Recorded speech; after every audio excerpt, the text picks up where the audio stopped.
Alors en fait, je vais parler de la trans-PKR et non pas de la PKR. Car entre la PKR et la trans-PKR, il y a eu beaucoup d'évolutions. Il faut savoir que la myopie est considérée par l'OMS comme une épidémie et à l'aube de 2050, on serait pratiquement 50% de la population mondiale sera myope. Alors, même si la PKR a démarré en 1987, la première PKR a été réalisée en 1987, c'est seulement en 1996 qu'elle a été approuvée par le FDA. Et en 1998, le LASIK, c'est-à-dire on coupe la cornée d'abord avec un microkératome, puis après il y avait le femtolasique.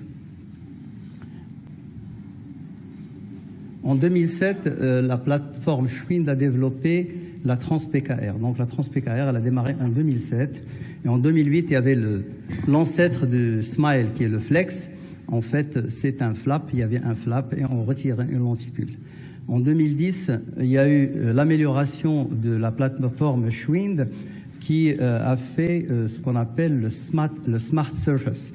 Smart Surface, c'est une technologie nouvelle qui n'existe que chez Schwind et qui permet de lisser et ne pas chauffer la cornée. En 2016, donc c'est le SMILE qui a été approuvé aux États-Unis par le FDA, par la plateforme Visumax de chez Zeiss. Et en 2020, il y a le Clear, c'est-à-dire le Zimmer, femtoseconde Z8, qui font aussi le lenticule. Et en 2020, donc Alcon ainsi que Bausch & Lomb ont développé la trans-PKR. On résume ici, en 1996, FDA approuvé par la PKR, le LASIK en 1998, Flex 2008, Smart Surface en 2010, Smile 2016 et en 2020, Clear. Et il y a même Schwind qui sont en train de développer leur système de SMILE. Alors, quelle technique choisir?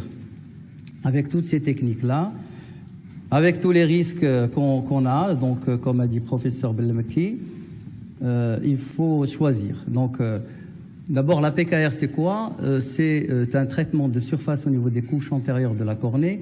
On retire l'épithélium de façon manuelle. Avant, on mettait de l'alcool dilué pour faire sortir l'épithélium. Mais bon, avec un scarificateur, on peut retirer. Et puis, on commence la procédure par le laser. La trans-PKR, on ne touche pas l'œil, donc on met un blépharostat, parfois même sans blépharostat. Et on appuie sur la pédale, c'est la machine qui retire l'épithélium. Et dans le même tenant, d'un seul tenant, on fait le traitement par laser. Là, on va vous montrer le profil de l'ablation par Schwind, c'est-à-dire un traitement de la myopie qui va traiter au niveau du centre. Donc l'intérêt, c'est d'aplatir la cornée en réduisant l'épaisseur de la cornée. Et l'hypermétropie, c'est un traitement périphérique, l'objectif étant de bomber la cornée.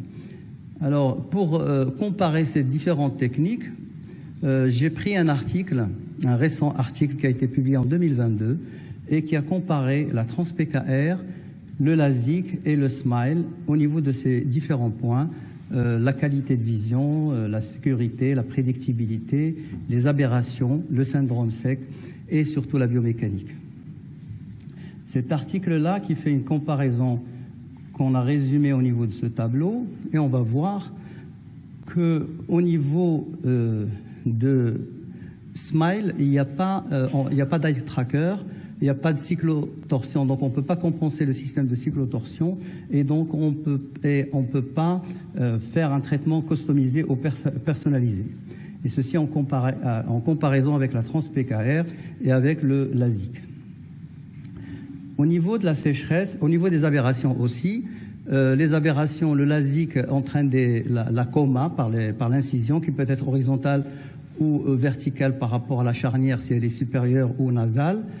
Et il y a aussi les aberrations sont induites également à titre de coma par le SMILE, alors que la trans-PKR est la moins pourvoyeuse d'aberrations. Et au niveau de la sécheresse, toutes les techniques coupent les nerfs, toutes les techniques. Il n'y a pas une seule technique qui coupe pas les nerfs. Et donc, on voit ici, avec la trans-PKR, la récupération de la régénération des nerfs se fait au bout de 2 ans à 90%. Avec le SMILE, c'est à peu près à 80% sur une période beaucoup plus longue, même si on traite de façon beaucoup plus profonde. Et la sensibilité, elle est à 100% au bout de 6 mois, 3 à 6 mois avec la trans-PKR, et elle est à 60% avec le SMILE. La stabilité de la cornée, la biomécanique, celle qui entraîne une faiblesse de la cornée, c'est le LASIK. C'est lui qui entraîne une faiblesse importante, suivi par le SMILE, et qui est plus strong, plus dur, c'est le traitement de surface.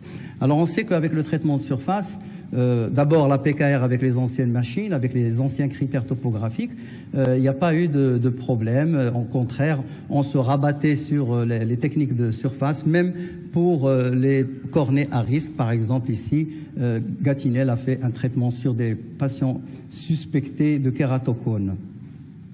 Alors, la seule ectasie que j'ai trouvée, en fait, c'était un kératocone qui a été traité par traitement de surface.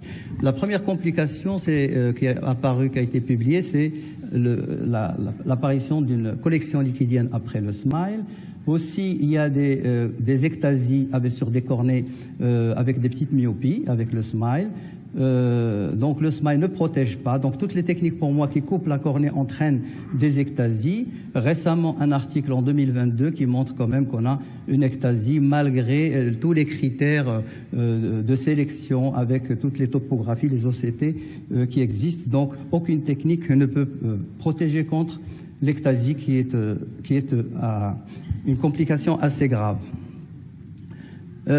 Cynthia Roberts dit que au début, on disait que le SMILE permettait de traiter les gens qu'on ne peut pas traiter par LASIK, mais en fait, si on ne peut pas faire de LASIK, on ne peut pas faire de SMILE.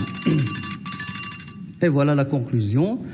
Donc, pourquoi ne pas traiter avec une technique avec le moindre risque, d'autant plus que c'est une chirurgie de confort, et c'est une technique qu'on utilise quand on a une complication avec le SMILE. C'est une technique qu'on utilise quand on a une cornée fragile, car je pense que toutes les techniques sont bonnes. Le maillon faible, c'est de détecter les cornées à risque. Merci.